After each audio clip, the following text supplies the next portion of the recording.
नमस्कार, मैं अजीत कुमार मिश्रा शुद्ध सनातन में आप सभी का स्वागत करता हूं। दोस्तों, महाभारत में कुंती तो आप जानते ही होंगे। कुंती का नाम तो सुना ही होगा। पांडवों की माता का नाम, पांडु की पत्नी थी वो। और हमारे हिंदू शास्त्रों में, हमारे हिंदू परंपरा में, सनातन परंपरा में कुंती को प्रातः स्मरणीय नारी के रूप में याद किया जाता है कि अगर आप रोज़ सुबह माता कुंती का स्मरण करें तो आपका दिन अच्छा जाता है। माता कुंती एक बहुत ही स्ट्रांग महिला थी और उन्होंने बड़े ही संघर्षों के साथ अपने पांडव पुत्रों का पालन किया था और उन्हें बहुत सारे खतरों से बचाने की कोशिश की थी। उन्हें बहुत दुख सहे थे। उन्हें अपने बच्चों से बहुत आशाएं थी, हर माँ को होती हैं। जैसा हम जानते हैं कि कुंती के 3 बेटे थे, युधिष्ठिर, भीम और अर्जुन। और उनकी जो सौत थी माद्री, उनसे 2 बेटे थे जिनका नाम नकुल और सहदेव था। पर इन 5 को वो बराबर प्रेम करती थी। लेकिन इन 5 में भी एक ऐसा पांडव भाई था जिसको सबसे ज़्यादा प्यार करती थी, और एक ऐसा पांडव भाई था जिससे उन्हें सबसे ज़्यादा उम्मीदें थी कि वो कुंती को और सभी भाइयों को सारे दुखों से मुक्त कर पाएगा। और कोई ऐसा था जिसे वो पांडवों से भी ज़्यादा प्यार करती थी, लेकिन वो कर्ण नहीं था। आज मैं आपको यही बताने जा रहा हूँ। अगर आपको मेरा वीडियो पसंद आए तो आप इसे लाइक कीजिएगा, और अगर आप हमारे चैनल पर नए हैं तो इसे आप ज़रूर सब्सक्राइब करें। और अगर आपको हमारे वीडियो के कंटेंट से कोई प्रॉब्लम है तो आप डिसलाइक भी कर सकते हैं, लेकिन मेरा निवेदन यही होगा कि आप डिसलाइक करने के बाद एक कमेंट ज़रूर डालें कि आपको हमारे कंटेंट से कहाँ प्रॉब्लम है। हम उसे ठीक करने की कोशिश ज़रूर करेंगे। तो मैं बात कर रहा था कुंती के बारे में।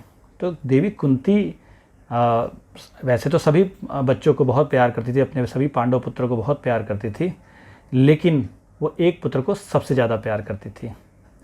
ये इस बात का खुलासा तब होता है जब भगवान श्री कृष्ण हस्तिनापुर जाते हैं दूत बन करके, पांडवों के शांति दूत बन करके, ताकि वो युद्ध को टाला जा सके। और वो 5 गांव मांगने की बात आप जानते हैं कि कृष्ण ने 5 गांव भी मांगे थे पांडवों के लिए, जिसे दुर्योधन ने देने से इनकार कर दिया था। लेकिन जब कृष्ण हस्तिनापुर पहुंचते हैं तो वो विदुर जी के यहाँ जाते हैं, और इसके बाद वो माता कुंती से भी मिलने जाते हैं। माता कुंती जो थी भगवान श्री कृष्ण की बुआ भी लगती थी, और भगवान श्री कृष्ण पांडवों से बहुत प्रेम करते थे, अपनी बुआ से भी उनका बहुत प्रेम था।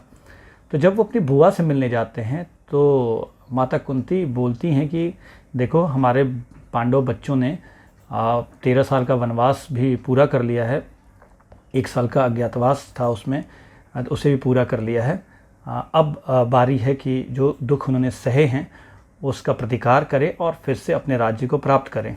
इसी दौरान वो सभी बच्चों के बारे में बताती हैं, और ये कहती हैं कि युधिष्ठिर को जाके कहना कि बहुत दिन तक धर्म के अनुसार चल रहे हो, अब व्यर्थ समय बिता रहे हो, अब वक्त आ गया है कि तुम युद्ध करो और युद्ध करके अपने हक को प्राप्त करो, हक को ले लो। चाहे इसके लिए युद्ध करना पड़े तो डरना मत, क्योंकि तुम धर्म के अनुसार चलते हो, इसलिए हमेशा शांति की बात सोचते हो, लेकिन युद्ध करना कोई अधर्म की बात नहीं है। इसके बाद वो भीम के बारे में बोलती हैं, भीम से भी उनकी उम्मीदें हैं। वो भीम के बारे में बोलती हैं कि उनको भी जाके कहना कि बेटा, मैंने तुम्हें पैदा किया, एक छत्राणी का कर्तव्य क्या होता है। अर्जुन और भीम के लिए वो संदेश भेजती हैं कि एक छत्राणी हमेशा ज़िंदगी भर ये सोचती है, अपने संतान को पैदा करती है कि वो वीरता दिखाए और युद्ध में पराक्रम दिखाए। भीम और अर्जुन के लिए उनका ये संदेश है। लेकिन जब वो नकुल की बात करती हैं तो बहुत इमोशनल हो जाती हैं। वो कहती हैं कि नकुल जो मेरा बेटा है, वैसे वो माद्री के पुत्र थे, लेकिन सौतेले बेटा होने के बावजूद वो सबसे ज़्यादा प्यार नकुल को ही करती थी। वो कहती थी कि नकुल और सहदेव को जाके कहिएगा कृष्ण कि अब युद्ध में पराक्रम दिखाने का वक्त आ गया है। और नकुल के बारे में बोलते बोलते वो बहुत सेंटिमेंटल हो जाती हैं। वो कहती है कि नकुल मेरा जाने कैसा होगा, क्योंकि उसके साथ मैं उतना समय भी दूरी को बर्दाश्त नहीं कर सकती हूँ जितना वक्त पलकों को झपकाने में लगता है। एक पलक को एक बार झपकने में जितना टाइम लगता है उतना टाइम भी वो अपने पुत्र नकुल से दूरी बर्दाश्त नहीं कर पाती थी, दुखित हो जाती थी। तो नकुल को वो सबसे ज़्यादा प्यार करती थी, नकुल से दूर रह नहीं सकती थी वो। और इसलिए कुंती नकुल को लेते ही की बात करते ही बहुत सेंटिमेंटल हो जाते हैं। नकुल वैसे बहुत बहुत सुंदर थे देखने में, बहुत उनका कोमल स्वभाव था, और वो भी अपनी माँ कुंती को सबसे ज़्यादा प्रेम करते थे। सब भाइयों से भी ज़्यादा वो अपनी माँ को, कुंती को प्यार करते थे। तो नकुल को लेकर के तो आपको मैंने बताया कि सबसे ज़्यादा प्रेम कुंती उन्हीं को करती थी। लेकिन जहाँ तक उम्मीदों की बात है, तो सबसे ज़्यादा अपने पांचों बेटों में सबसे ज़्यादा जिससे उम्मीद कुंती को थी वो थे अर्जुन। क्योंकि कुंती भगवान श्री कृष्ण को कहती है कि जब अर्जुन का जन्म होने वाला था, उस रात को मुझे आकाशवाणी से एक बात सुनाई पड़ी थी कि जो तुम्हारा ये बेटा पैदा होगा वो कौरवों का संहार करेगा और पूरे विश्व में अपने पराक्रम की पताका फहराएगा, अपने भाई को राज्य दिलाएगा, और 3 अश्वमेध यज्ञ उसके भाई करेंगे सिर्फ अर्जुन के पराक्रम की वजह से। तो अर्जुन को वो याद दिलाती हैं कि गलती से भी तुम शांति की बात मत करने लगना, तुम पर बड़ी उम्मीदें हैं मुझे, और तुम ही इकलौते ऐसे हो जिसके बल पे युधिष्ठिर और बाकी पांडव फिर से राज प्राप्त कर सकते हैं। हालांकि भीम बहुत बलशाली थे, लेकिन फिर भी अर्जुन के जैसा पूरे महाभारत में कोई भी ऐसा कैरेक्टर नहीं है। अर्जुन के बारे में एक बात बताऊं, अर्जुन आज तक कोई भी युद्ध हारे नहीं थे। अर्जुन एकमात्र महाभारत के योद्धा हैं जिन्होंने इंद्र को भी पराजित किया था, भगवान शिव के साथ युद्ध करके भगवान शिव को संतुष्ट किया था। अर्जुन एकमात्र ऐसे पराक्रमी पुरुष थे महाभारत में जिन्होंने निवात, कवचों और कालखंजों जैसे दैत्यों का संहार किया था, जिसे इंद्र और सभी देवता भी पराजित नहीं कर सकते थे। तो अर्जुन ने उस चित्ररथ गंधर्व को भी पराजित किया था जिसने दुर्योधन को बंदी बना लिया था और कर्ण को भी पराजित किया था। अर्जुन एकमात्र ऐसे योद्धा थे कि उन्होंने अकेले दम पे विराट युद्ध के समय में, जब विराट राज्य में ये लोग सभी लोग पांडव लोग अज्ञातवास कर रहे थे, तो उस समय विराट राज्य पर कौरवों ने हमला कर दिया और अर्जुन स्त्री के वेश में आते हैं और उस युद्ध में समस्त कौरवों को, जिसमें कर्ण भी था, भीष्म पितामह भी थे, द्रोणाचार्य भी थे, कृपाचार्य भी थे, दुर्योधन, दुशासन, शकुनी, सभी एक तरफ थे, एक तरफ अकेला अर्जुन था। और अर्जुन ने उन सारे कौरव सेना को बुरी तरह पराजित किया और कर्ण को भागना पड़ गया। इवन इफ कर्ण के भाई को भी अर्जुन ने मार डाला और कर्ण कुछ नहीं कर पाया। तो इस वजह से कुंती जानती थी कि वो आकाशवाणी जो हुई है वो ज़रूर सत्य होगी, ये देवताओं की वाणी है।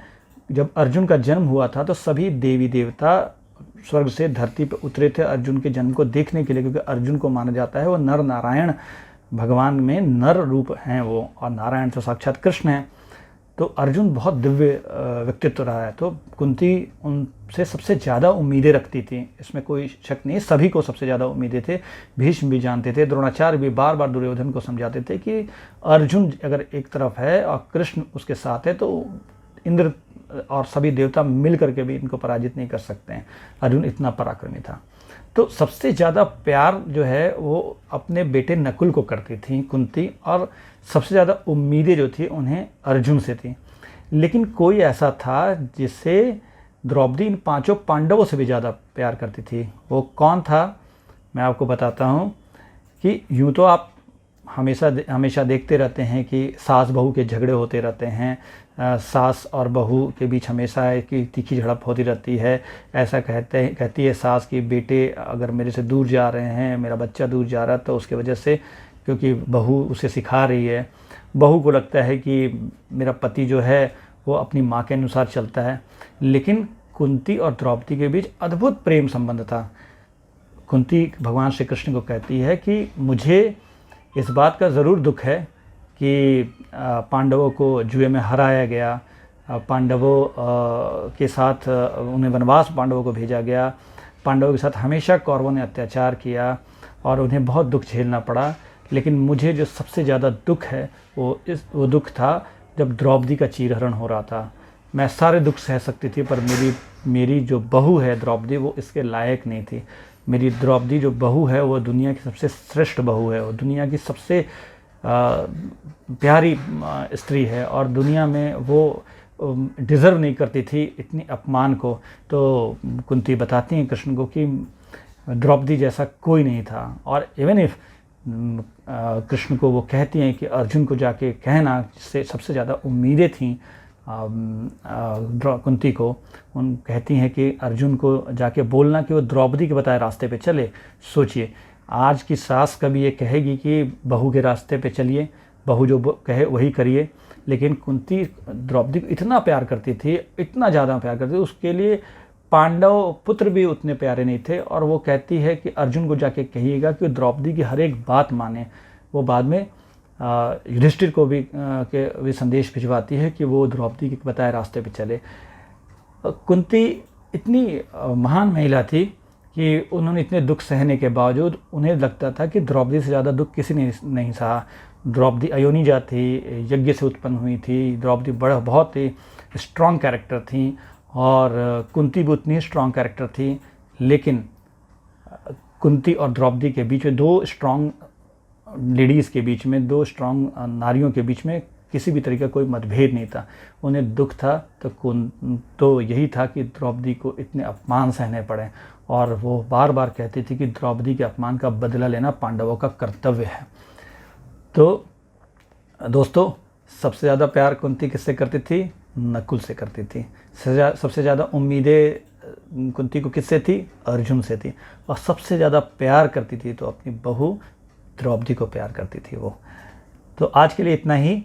मैं आप सबसे एक बार और निवेदन करना चाहूँगा कि अगर आपको लगता है कि शास्त्र सम्मत बातों को पढ़ना चाहिए और आप पढ़ने के लिए इच्छुक हैं, तो आप हमारे वेबसाइट shuddhasanatan.org पे भी जा सकते हैं, www.shuddhasanatan.org। इस पे आपको बहुत सारे आर्टिकल्स मिलेंगे जो हम महाभारत, रामायण, उपनिषद और हमारे वेदों से लिए गए हैं, और उसे यथासंभव उसमें किसी भी तरह की छेड़छाड़ हमने नहीं की है।